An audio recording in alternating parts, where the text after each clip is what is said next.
Hello.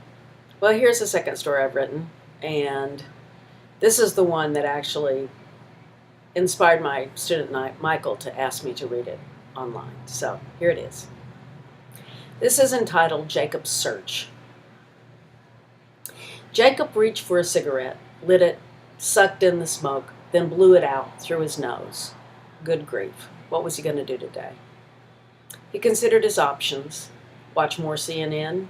No, that was making him agitated and depressed. Take another shower? How many did he need, and besides, the skin was getting too dry? Think up a friend to call and talk? Ugh, that sounded like work. His wife was busy working in the garden. His kids were all at their jobs. His grandkids were in school. He stood up and walked to the window. The sun was shining, the temperature was mild. A woman in a pink running suit jogged up the street. Cars passed filled with people who had somewhere to go and something to do. What had happened to him and his destinations?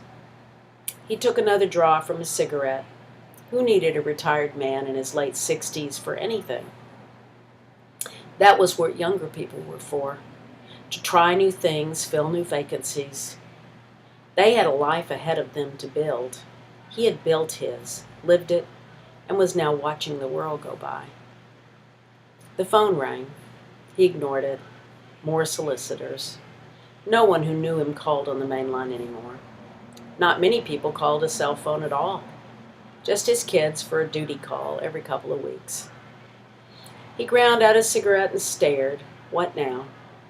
He thought he could go to the beach and get some fresh air, or out to eat just to be around people, or to the library to get a book.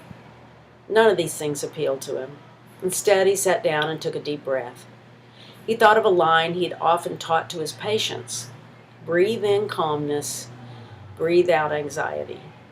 In calmness, out anxiety. Over and over again, he did this, breathing deeper each time. After a few minutes, he noticed the air from the ceiling fan, the deep shade of green in the hedge outside the window, the rich smell of the coffee from his cup.